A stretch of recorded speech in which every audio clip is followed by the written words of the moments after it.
My mother chose her new family. Until my wedding exposed everything. Some betrayals happen in a single moment. Others happen so slowly that you don't realize your heart has been breaking until one ordinary sentence finishes the job. The day my mother told me I wasn't the person she planned to stand beside at my wedding, she never raised her voice. She didn't have to. One calm sentence shattered 15 years of hope. "You'll understand once you're married," she said. 3 weeks later, she was crying alone in the back row of my wedding.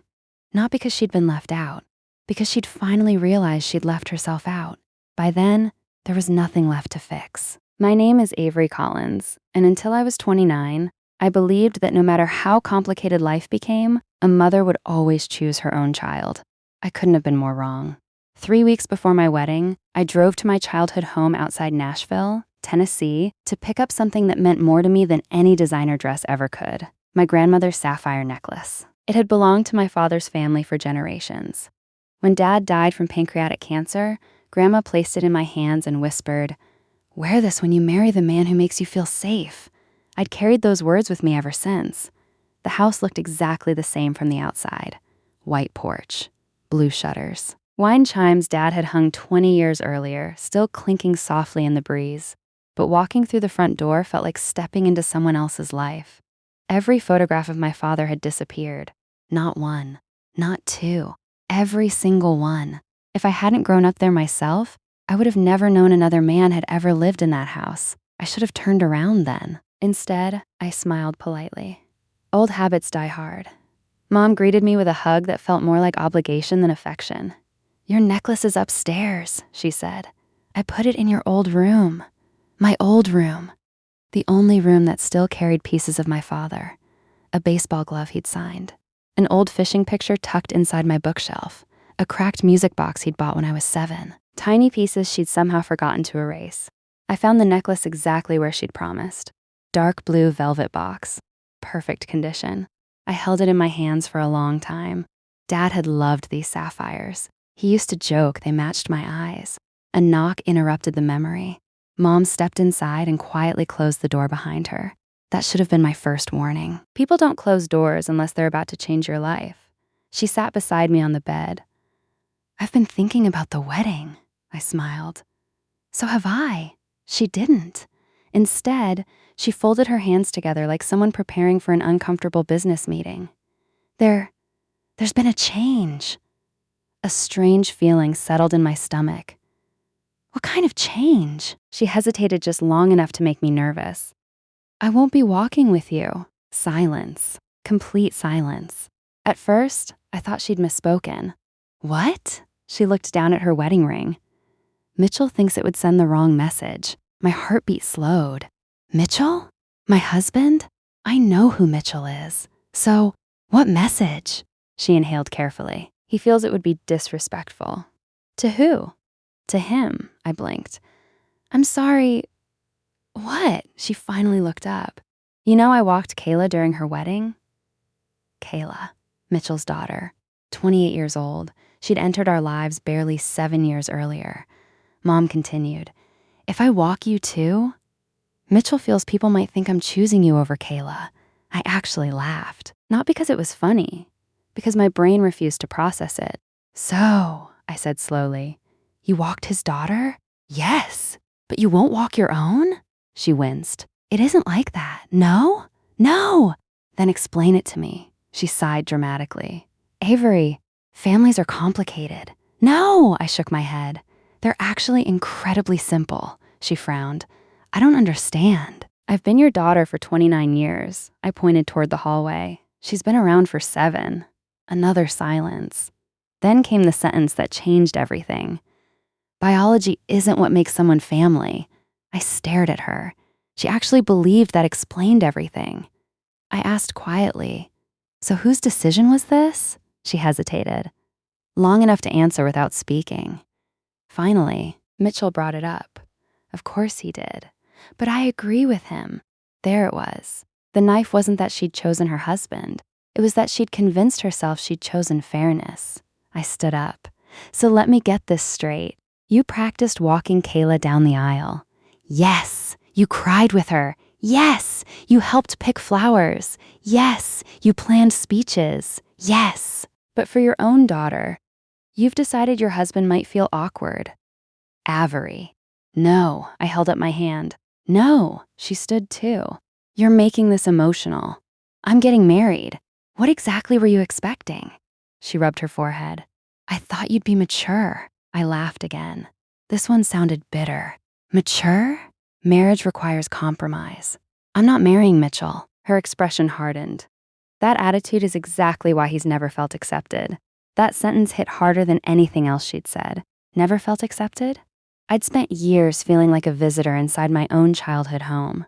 Mitchell answered questions directed at Mom before she could. He rearranged family holidays. He quietly replaced traditions. Slowly, patiently, almost invisibly. Nothing dramatic, just tiny changes. Until one day I realized my father's favorite chair was gone. Then his tools. Then his photographs. Then even stories about him stopped appearing at dinner, like he had never existed. And somehow, I became the outsider. Not Mitchell. Me. I looked toward my old bookshelf. There was one picture left. Dad holding me on his shoulders at the county fair. I was maybe 6, missing 2 front teeth, cotton candy covering half my face. Mom stood beside us laughing. That woman would have fought anyone who hurt me. I don't know when she disappeared, or whether she disappeared at all. Maybe she'd simply decided loving me was too inconvenient. I picked up the velvet jewelry box, walked toward the bedroom door. Mom called after me. Avery. I stopped, without turning around. She spoke softly. I hope someday you'll understand, I finally answered. I already do. She sounded relieved. Until I finished. I understand exactly where I rank. Then I walked out. I never said goodbye. Outside, I sat inside my car for nearly 15 minutes without starting the engine. My hands wouldn't stop shaking. Not because I was angry, because something inside me had quietly died. And once something dies, it never goes back to the way it was. I didn't know it yet, but my wedding was about to expose truths that had been buried for nearly a decade. And before anyone walked down that aisle, someone else's carefully built family was about to start falling apart. The wedding no one saw coming. The drive home should have taken 40 minutes. It took me nearly an hour and a half. Not because of traffic, because every few miles I had to pull over just to breathe. I kept replaying the conversation in my head, hoping I'd misunderstood. Maybe Mom hadn't meant it the way it sounded. Maybe she'd call before I got home. Maybe she'd say she'd panicked. Maybe she'd tell me she loved me more than anyone. She never called. By the time I walked through the front door of the townhouse Ethan and I had just bought together, I already knew she wasn't going to. Ethan looked up from assembling dining room chairs. One glance at my face and he dropped the screwdriver. What happened? I didn't answer. I simply handed him the velvet box with Grandma's necklace before collapsing onto the couch. He sat beside me. Talk to me. The words came out in pieces, sometimes angry, sometimes barely above a whisper, sometimes interrupted by long silences I couldn't explain. When I finally repeated my mother's exact words, Ethan didn't speak for nearly a minute. His jaw tightened. Then he quietly asked, "She actually said that?" I nodded. "And Mitchell thinks your mother walking you would disrespect him? Apparently?" He leaned back against the couch, staring at the ceiling. I've spent 5 years trying to convince myself I was imagining things. What things?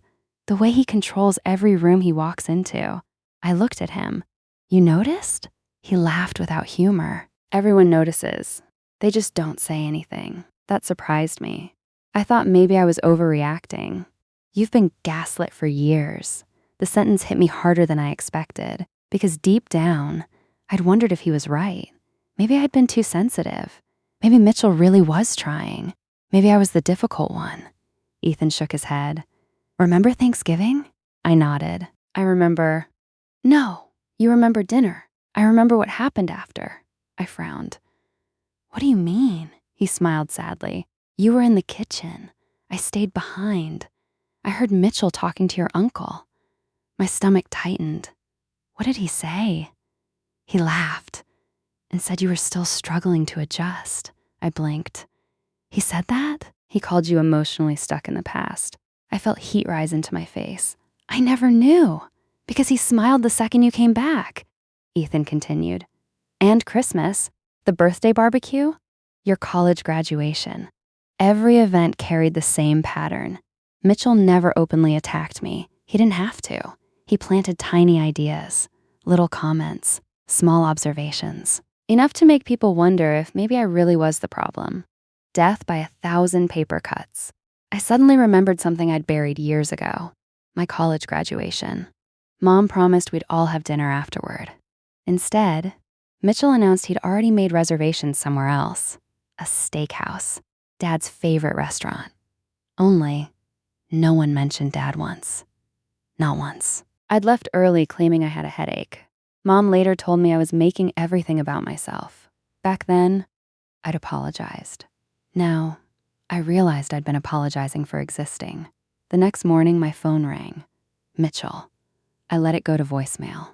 30 seconds later, again, ignored. Then a text. Hope we can clear the air before the wedding. No apology. No acknowledgement. Just another attempt to smooth everything over. Delete. 5 minutes later, Kayla texted. Dad told me what happened. I stared at the screen. Another message appeared. He's being ridiculous. I wasn't expecting that. Then another. I'm sorry. I read it 3 times. For the first time, I wondered if she'd been trapped too. The following week became one long parade of uncomfortable conversations. Mom emailed. Mitchell called. 2 distant relatives suddenly wanted to check in. Even our wedding planner asked whether everything was okay because someone had called asking if there had been changes to the ceremony. Mitchell, of course. He was already trying to control the narrative. Ethan finally reached his limit. I'm done. What? I'm hiring security, I laughed. For our wedding? I'm serious. Mitchell isn't dangerous. No. He looked straight into my eyes. But he's unpredictable. And there's a difference. That evening we sat together finalizing the ceremony schedule. One empty line stared back at me. Escort down the aisle. The cursor blinked. Waiting. Ethan reached across the table. You don't have to decide tonight. I know. You could ask your aunt. I could. Your grandfather? He can't travel anymore. What about your cousin? I shook my head. Nothing felt right. Every option reminded me of the person who should have been there. Eventually, I highlighted the line, pressed delete, blank. I would walk alone, not because I wanted to, because I refused to beg someone to love me. 3 days before the wedding, a package arrived. No return address. Inside, an ivory handkerchief embroidered with tiny blue flowers. A note rested beneath it, something old, something blue, no signature. I immediately recognized the handwriting. My Aunt Linda, Dad's younger sister. I called her. You didn't have to do this. I know. Her voice was warm. I wanted to. We talked for nearly an hour, mostly about Dad. Funny stories, camping trips, the terrible jokes he'd tell every 4th of July. Then she grew quiet. Can I tell you something? Always. I would have walked beside you. Tears filled my eyes. I know, but you shouldn't have to ask. That was the moment I finally cried. Not because of my mother, because someone else understood exactly why asking would have hurt. The rehearsal dinner arrived. I almost canceled. Ethan squeezed my hand before we walked inside. What beside Mitchell? And for the first time in years, people weren't looking at me. They were looking at them. As dinner continued, I caught Kayla staring at her plate. She looked miserable. Then she quietly slipped her phone from her purse. A second later, mine buzzed beneath the table. I glanced down. One message. Just 7 words. Tomorrow changes everything. Trust me. I looked up. Kayla had already put her phone away. She never looked back. But somehow, I knew. The wedding wasn't going to be the biggest surprise of the weekend. It was only the beginning. The wedding changed everything. I barely slept the night before my wedding. Not because I was nervous about marrying Ethan. That part had never been in question. I was wondering whether my mother would look at me and finally see what she'd done. By sunrise, I already knew the answer. Some people would rather protect their pride than repair the people they hurt. The venue overlooked a small lake just outside Franklin, Tennessee. Morning fog drifted across the water while vendors hurried between rows of white chairs. Inside the bridal suite, my bridesmaids buzzed around me with curling irons, makeup brushes, and coffee cups. Normally, there would have been laughter. Instead, Everyone kept checking on me. You okay? I'm fine. It was becoming automatic. The lie sounded more convincing every time I said it. My Aunt Linda entered carrying a garment bag. I've got one more surprise. She unzipped it. Dad's old navy suit jacket. I stared. I found it while cleaning my attic. She brushed imaginary lint from the sleeve. He wore this on your parents' anniversary. I ran my fingers across the fabric. It still smelled faintly of cedar. You don't have to wear it. I know. I just thought maybe having a piece of him nearby would help. I hugged her without saying a word.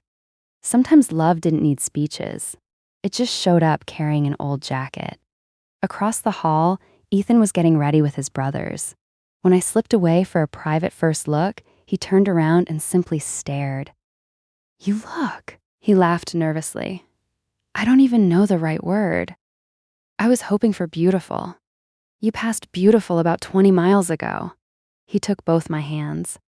Are you sure you're ready? I looked toward the ceremony space through the window, rows of empty chairs waiting to fill. I've been ready my whole life. Then I smiled. I'm just done waiting for other people. He kissed my forehead. Good, because after today, it's our family. Guests began arriving. From the bridal suite, I watched cars pull into the vineyard. Ethan's enormous family poured out laughing. Kids chased each other across the grass. Grandparents argued over photographs. Someone was already playing country music from a pickup truck. It felt alive. Then, a black SUV rolled into the parking lot. Mom, Mitchell, Kayla. The atmosphere didn't change dramatically, but somehow, the sunlight felt colder. 20 minutes before the ceremony, Kayla knocked quietly on my dressing room door. Can we talk? The room fell silent. My bridesmaids exchanged uncertain glances before slipping outside. Kayla stayed near the doorway. She looked exhausted, dark circles beneath her eyes. I almost didn't come. Why did you? She swallowed. Because I owe you something. I folded my arms. I'm listening. She took a shaky breath. My dad lied. I frowned. What do you mean? He told everyone that you didn't want your mom walking you. For a second, I couldn't process the sentence. He what? He said you wanted to make a statement. I laughed in disbelief. No, I know. She nodded quickly. I tried telling him to stop. He wouldn't. And your mom? She hesitated. She never corrected him. The room suddenly felt much smaller. Not only had my mother abandoned me, she'd allowed everyone to believe it was my decision. Kayla looked like she might cry. I should have told you sooner. Why didn't you? She stared at the floor. Because growing up with my dad teaches you something. What? You survive by keeping him happy. Those words hit harder than any apology. For the first time, I wasn't looking at Mitchell's daughter. I was looking at another person who had spent years living under the same shadow. I don't hate you, I said quietly. Fresh tears filled her eyes. I know. A knock interrupted us. The coordinator smiled through the doorway. It's time. Every heartbeat suddenly sounded louder. My bridesmaids lined up. Music began outside. I reached for the bouquet, then stopped. I need 1 minute. Everyone stepped out. I walked alone onto the small balcony overlooking the lake. The breeze caught my veil. I looked toward the sky. Dad, I wish you were here. Silence. Then a familiar feeling. Not a voice. Not a miracle. Just peace. The same peace I used to feel riding on his shoulders as a little girl. I smiled through my tears. I've got this. The doors opened. The music changed. Every guest stood. Instead of waiting for someone to offer an arm, I took my first step. Alone. At first, I noticed the whispers. Then, nothing. Because every pair of eyes was on me. Not with pity. With admiration. Each step felt lighter than the last. By the halfway point, I realized something. I wasn't walking alone anymore.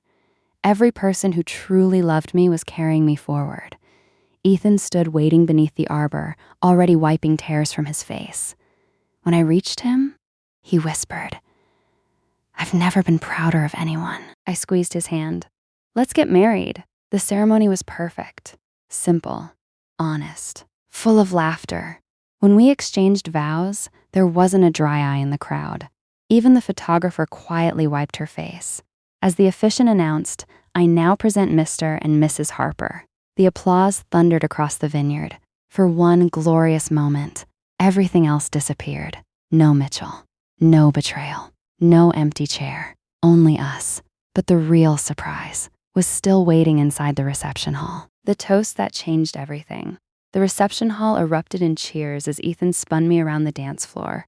For the first time in weeks, I forgot about everything that had happened. The music, the laughter, the clinking of champagne glasses. It all felt normal. Maybe, just maybe, the worst was finally behind us. I should have known better. Dinner had just been served when our wedding coordinator leaned toward me. "There's a small issue." I smiled nervously. "What kind of issue?" She lowered her voice. "Someone insists on making a speech.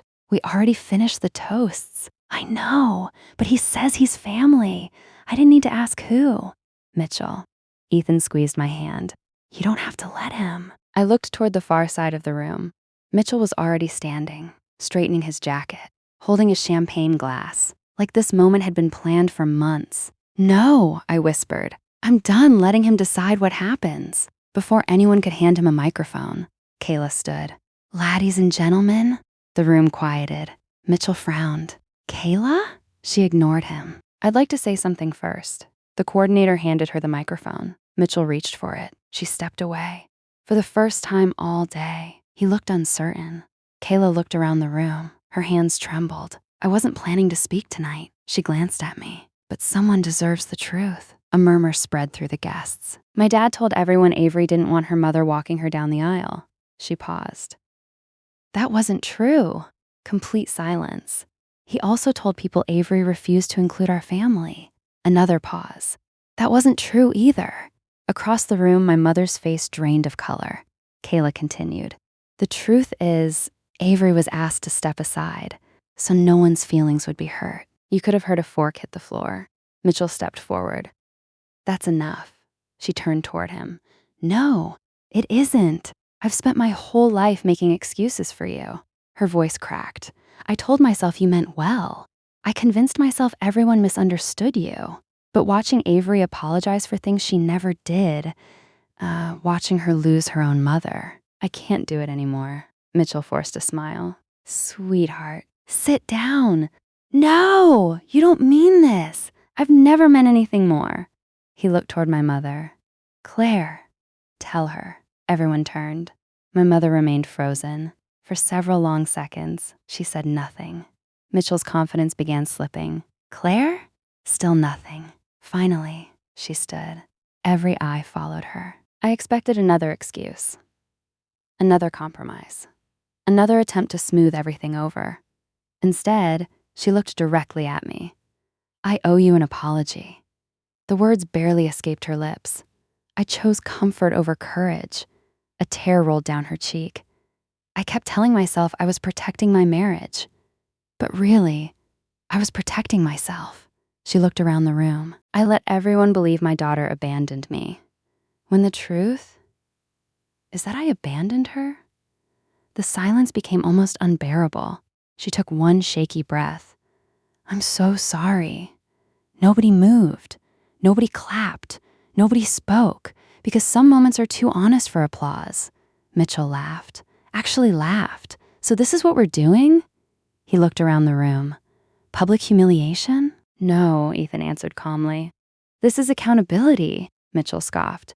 "You think you're better than me? I think she deserved better." Ethan nodded toward me, and she finally realized it. Mitchell grabbed his jacket. "You'll regret this."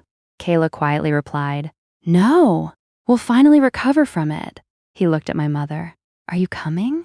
She stared at him, then slowly removed her wedding ring, placed it on the table. "I'm staying." No shouting, no dramatic music, just one simple decision. Sometimes, the loudest endings happen in complete silence. Mitchell looked around the room, waiting for someone to defend him. No one did. For the first time in years, he had nowhere to hide. He walked toward the exit alone. The heavy doors closed behind him. And that was the last time I ever saw him. The room remained silent until Ethan's grandmother slowly stood, 91 years old, barely 5 feet tall. She raised her champagne glass. Well, I believe the difficult part's over. Once I understood that, years of resentment disappeared. Not overnight, but enough. A few months later, my mother invited both of us over for Thanksgiving, the first holiday she'd hosted alone in years. It was awkward, painfully awkward. Nobody knew where to sit. Nobody knew who should speak first. Then, Mom accidentally burned the dinner rolls. We all laughed. Real laughter. The kind that comes after surviving something together. For one evening, we weren't pretending to be the perfect family. We were simply people trying again. Sometimes, that's enough. As dinner ended, Mom disappeared into her bedroom. When she returned, she carried a small wooden box. I've been saving this. She placed it in front of me. Inside were dozens of handwritten notes, receipts, birthday cards, napkins, scraps of paper, my father's handwriting. He'd written down funny things I'd said as a child, little drawings we'd made together, dreams I'd told him, tiny moments. Mom smiled through tears. I couldn't bear looking at them after he died, so I hid them. I almost lost them forever. I ran my fingers across faded ink. For a moment, I was 8 years old again, sitting on my father's shoulders, believing the world was simple. Months later, I proposed to my girlfriend, Emma. She said yes before I even finished asking. When we started planning the wedding, everyone wondered who would walk my mother down the aisle to her seat. She laughed. I think I'll manage. Then she looked at me. What about you? I smiled. I'm walking in with Emma, side by side, equal, exactly the way we started our relationship. No traditions, no expectations, just us on our wedding day. As the music began, I glanced toward the front row. My mother sat quietly, hands folded, eyes already filled with tears. Not because she expected anything, because she'd finally learned gratitude. After the ceremony, she hugged Emma, then hugged me. I'm proud of the man you became. I smiled. I became him because Dad showed me how. She nodded. I know, and because you eventually reminded me. Years later, when our first daughter was born, my mother became the grandmother I'd once wished I'd had. Not perfect, just present. She never missed birthdays, never picked favorites, never compared. She'd learned what unconditional love looked like by almost losing the chance to give it. One evening, as my little girl climbed into her grandmother's lap with a picture book, I watched them from across the living room. Mom looked up. Our eyes met. No words were needed. Some wounds never completely disappear, but scars don't have to keep bleeding. Sometimes, the strongest families aren't the ones that never break. They're the ones willing to rebuild, one honest choice at a time. Like the video and subscribe to the channel if you adore what we do. And let the force of Reddit be with you.